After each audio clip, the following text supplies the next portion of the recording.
Assalamualaikum warahmatullahi wabarakatuh. Bertemu kembali bersama saya Lamirai Riramala. Baiklah, pada pertemuan kali ini kita akan membahas dua bidang selanjutnya pada administrasi dan supervisi pendidikan.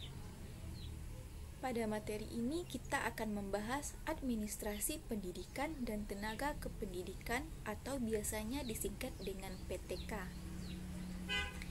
Nah, apa itu pendidik dan tenaga kependidikan? Mungkin selama ini yang kita ketahui, pendidik dan tenaga kependidikan itu hanyalah guru atau dosen yang mengajar kita di sekolah atau perguruan tinggi. Namun, sebenarnya jauh daripada itu, jauh dari apa yang kita ketahui, pendidik dan tenaga kependidikan itu banyak ragamnya. Nah, lalu bagaimana administrasi pendidikan dan tenaga kependidikan di sini? Proses apa saja yang akan dilakukan oleh seorang pendidik dan tenaga kependidikan? Hak apa saja yang mereka miliki? Dan apa saja yang akan dinilai terhadap pendidik dan tenaga kependidikan di sini? Baik, langsung saja kita masuk ke dalam materi. Administrasi pendidik dan tenaga kependidikan. Sebelum itu, kita harus mengetahui apa itu pendidik. Di sini, berdasarkan Undang-Undang Nomor 20 Tahun 2003, pendidik adalah mereka yang disebut sebagai tenaga pendidik, yaitu tenaga yang mempunyai kualifikasi sebagai guru, dosen, fasilitator, pamong belajar, widaiswara, tutor, struktur, dan masih banyak lainnya yang sesuai dengan kekhususannya masing-masing serta berpartisipasi dalam penyelenggaraan pendidikan secara langsung. Lalu, apa itu tenaga kependidikan? Berdasarkan Undang-Undang Nomor 20 Tahun 2003 juga di sini dijelaskan juga bahwa tenaga kependidikan adalah mereka atau anggota masyarakat yang mengabdikan dirinya kemudian diangkat untuk menunjang penyelenggaraan pendidikan. Jadi, mereka yang dianggap sebagai tenaga kependidikan tidak terlibat secara langsung dalam proses pendidikan, tetapi dengan adanya mereka dapat menunjang keterlaksanaannya proses pendidikan yang ada di sekolah ataupun perguruan tinggi.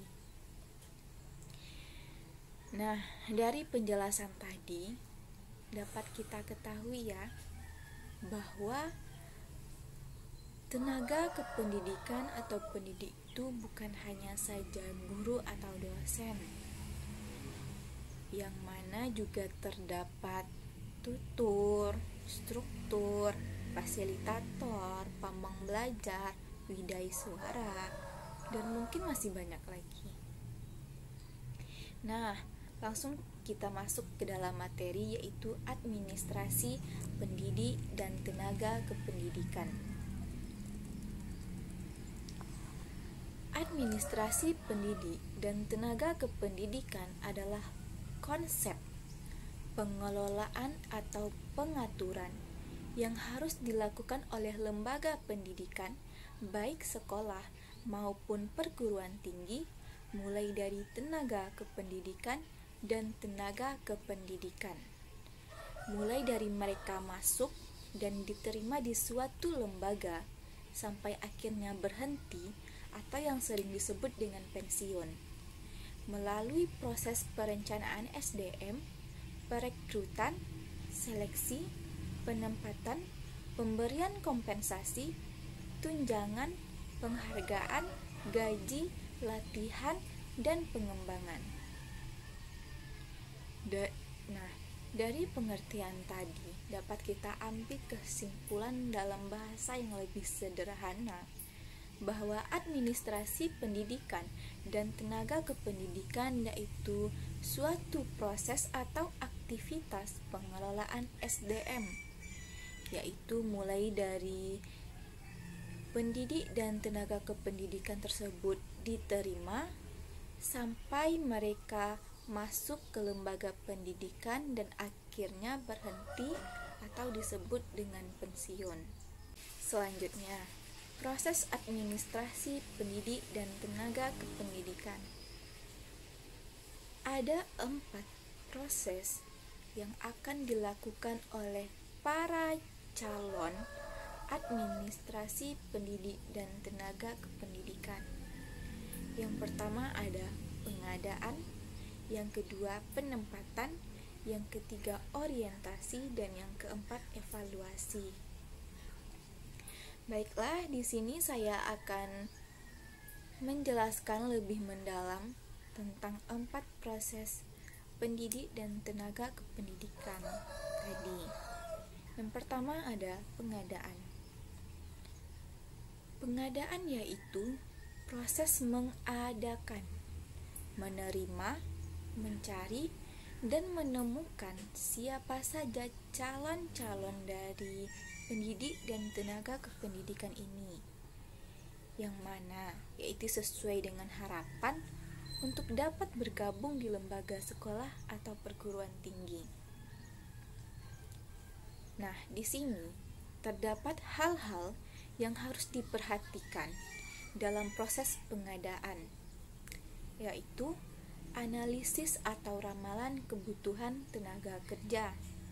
Yang kedua, rekrutmen. Yang ketiga, seleksi, yaitu untuk menemukan yang terbaik dari yang baik. Selanjutnya, yang kedua ada penempatan. Penempatan yaitu memposisikan mereka di tempat yang seharusnya dan di tempat yang dibutuhkan. Tujuan akhir dari proses penempatan ini dalam bahasa Inggris itu sering disebut sebagai the right man in the right place and the right man behind in the right job. Saya ulang, the right man on the right place, yang artinya orang yang tepat pada tempat yang tepat, and the right man behind the right job, orang yang tepat akan menyelesaikan pekerjaan yang tepat. Nah, itulah proses penempatan dan fungsi penempatan pendidik dan tenaga kependidikan agar kita dapat mengetahui tempat mana yang sesuai dengan calon pendidik ini dan pekerjaan apa yang mampu mereka lakukan nantinya agar tujuan yang diharapkan tadi dapat tercapai dengan baik. Baiklah, yang selanjutnya ada orientasi. Orientasi yaitu sebagai bentuk penerimaan kepada mereka yang disebut sebagai pendidik dan tenaga kependidikan yang baru atau disebut juga dengan anggota keluarga baru. Nah, di samping itu kita harus mengetahui hak yang pasti diterima oleh pendidik dan tenaga kependidikan. Minimal seorang pendidik atau tenaga kependidikan itu pasti sudah diangkat menjadi PNS. Nah, di sini ada minimal 3 hak yang pasti akan didapati oleh PNS tersebut, yaitu gaji pokok, tunjangan. Tunjangan ini ada tunjangan tetap dan ada tunjangan tidak tetap, dan penghargaan. Namun, di samping itu ada hak yang bukan pasti ya. Ada hak yang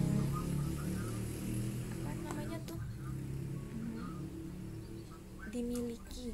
Ada hak yang dimiliki oleh seorang pendidik dan tenaga kependidikan, yaitu cuti. Nah, di sini sebenarnya banyak sekali jenis dan ragam cuti. Contohnya saja cuti tahunan. Sekurang-kurangnya seorang pendidik dan tenaga kependidikan akan mendapatkan cuti tahunan selama 12 hari. Ada cuti hamil dan melahirkan selama 3 bulan, yaitu 2 bulan sebelum melahirkan dan 1 bulan setelah melahirkan. Nah, perlu kita ketahui di sini bahwa cuti hamil dan melahirkan bukan saja dimiliki oleh seorang perempuan. Sebenarnya mungkin program ini baru juga ya dijalankan di Indonesia, di mana seorang pria juga mendapatkan cuti hamil dan melahirkan. Perlu digarisbawahi, bukan berarti seorang pria hamil dan melahirkan juga. Namun tujuan cuti melahirkan bagi seorang pria di sini adalah agar mereka, ibu dan bapak si anak, dapat membesarkan dan mendidik anaknya secara bersama-sama. Karena yang kita ketahui, tanggung jawab untuk si anak bukan dimiliki oleh ibunya saja. Maka di sini diberikan kesempatan kepada pria untuk mengambil cuti hamil dan melahirkan. Ya, baiklah, kita lanjutkan ke dalam hak yang kelima, pembinaan dan pengembangan. Apa sih pembinaan dan pengembangan di sini? Yaitu usaha untuk meningkatkan kemampuan teknis sebagai pendidik dan tenaga kependidikan untuk mengembangkan karirnya, atau di sini disebut juga dengan pengembangan karir. Nah, langkah-langkah dalam pengembangan karir yaitu menentukan kebutuhan, sasaran, identifikasi berbagai macam prinsip belajar. Karena tujuan utamanya adalah belajar, maka harus diidentifikasi prinsip-prinsip belajar, laksanakan program, identifikasi manfaat, kemudian laksanakan program tersebut. Baiklah, kita masuk ke dalam proses yang terakhir dalam administrasi pendidik dan tenaga kependidikan tadi, yaitu ada evaluasi. Nah, apa fungsi evaluasi di sini? Evaluasi berfungsi dalam rangka untuk melihat sejauh mana pelaksanaan, kapabilitas, kualitas sebagai sesuatu yang terkait dengan PTK, apakah sudah berjalan sesuai dengan yang diharapkan, yang diinginkan, sehingga tidak ada yang dirugikan ataupun saling merugikan. Nah, kita masuk ke dalam sub atau bagian terakhir dalam materi ini, yaitu apa yang harus dikerjakan dalam proses evaluasi administrasi pendidik dan tenaga kependidikan.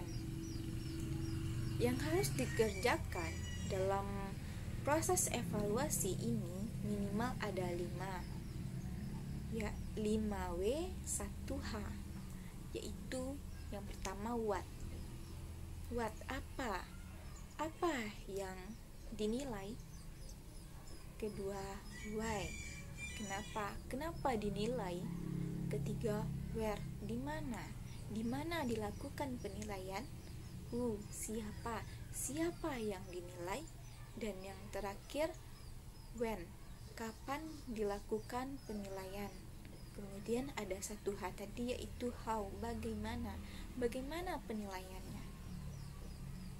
Selanjutnya unsur-unsur yang akan dinilai yaitu kesetiaan, prestasi kerja, kejujuran, kedisiplinan, kreativitas, kerjasama, kepemimpinan, dan bahkan sampai kepribadian.